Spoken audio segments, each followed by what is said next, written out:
I shall consider 2m e upon h cross square as alpha square and 2m upon h cross square e minus v0 as beta square. So these equations becomes d square psi 1 upon dx square plus 2me upon, that will become alpha square psi 1 is equal to 0. The first equation is rewritten as fourth a. Second equation is rewritten as d square psi 2 upon dx square minus beta square psi 2 is equal to 0, considering the fact that if you take negative sign here, it will be minus 2m h cross square v0 minus e, and 2m v0 minus e upon h cross square has been taken as beta square. So this equation will be like this. And we know solutions, this is having a plane wave solution. It is just like the equation of a simple harmonic oscillator. So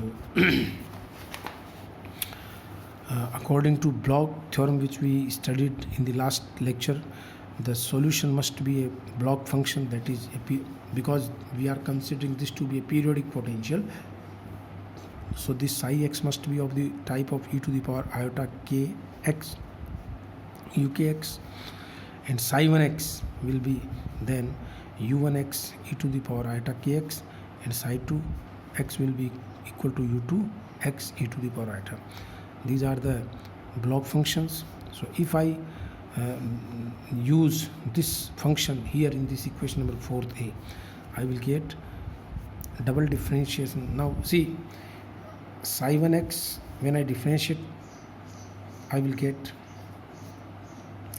e to the power iota kx, differentiation is iota k e to the power iota kx, u1x is constant, plus this is taken as constant. The first term I have used the simple UV method, and then differentiation of u1x. Similarly, double differentiation of this, or in other words, you can differentiate it. So there will be now 4 terms. One more e to the power iota kx will be there, so it will be minus iota into iota will be minus 1, k into k will be k square, so it is minus k square e to the power iota kx u1x. Then differentiate u1x, so it will be iota k e to the power iota ka, iota k e to the power iota k into u1x, differentiation. Then you will differentiate this. There will be 2 terms, out of which one term is added and it is making it 2. That's why there is a symbol 2 here, digit 2. 2 iota k e to the power iota kx, and double differentiation because du already exists there, dux upon dx, so it will be a double differentiation. Okay. Similarly, I can calculate first derivative of psi 2x and double derivative of psi 2x.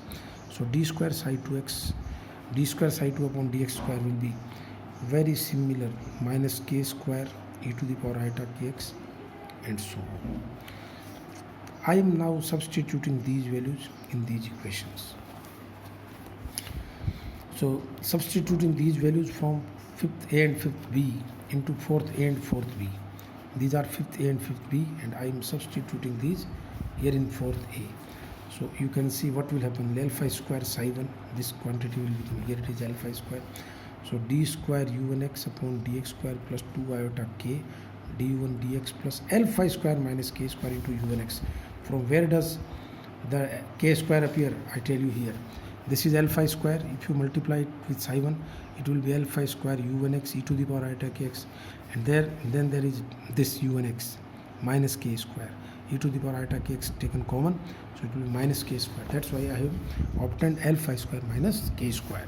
u1x is equal to 0. Similarly for u2, you shall get this formula, d square u2x, they are exactly similar. Now the solution of these 2 equations will be u1x will be a e to the power iota alpha minus k into x plus b e to the power minus. This is the plane wave moving in positive x direction, and this is the plane wave which is moving in negative direction. And we know the solutions of such equations are the superposition of this type of functions. Similarly, u2x is c e to the power b minus iota. You can see b square plus k square as I tell you beta plus iota k into beta minus iota k. You can write down this b square beta square plus k square as.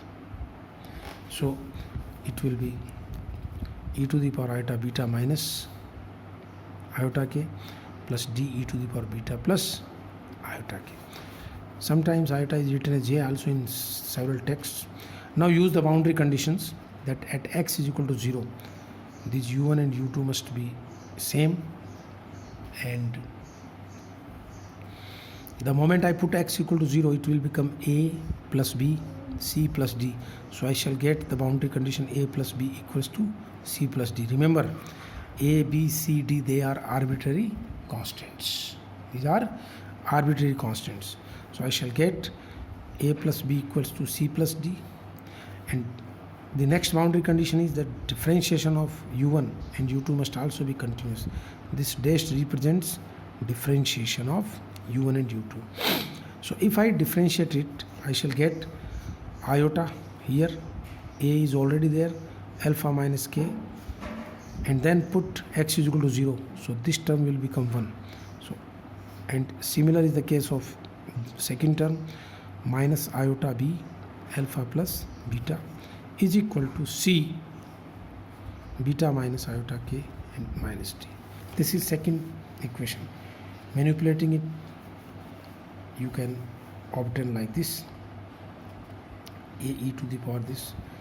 So here it is one equation, earth a, this is earth b, and similarly at x is equal to a and x is equal to minus b. See, at x is equal to a and x is equal to minus b, the wave functions must be same. If I apply the same boundary condition at x is equal to a and x is equal to minus b, I can write down u1 is equal to u2. I shall get equation at c, and if I take the derivative of u1 and u2 at x is equal to a and x is equal to minus b, I shall get this condition. This type of mathematics you can solve yourself, and 8c and 8d are the four equations, 1, 2, 3, 4. Now the determinant of these coefficients of AB must be 0. This is what I have written, that equation 8a, 8b, 8c and 8d can be solved if the determinant of coefficients of A, B, C and D will be vanishing. So I will write down the coefficients. Now see what are the coefficients. Here it is 1, 1, 1, 1. Here it is iota alpha minus k minus iota alpha plus k, that of B, and beta minus iota k, that of C. Similar is the case of here and here. So the determinant will contain 4 terms in each row, 4 rows and 4 columns. It will have as following. See here. This is 1, 1, minus 1, 1, minus 1. There are 16 elements of the determinant, and that must be 0. I will tell you how to solve this determinant. You can solve yourself also. I shall get equation like this, and we will discuss it on the next day. Thank you.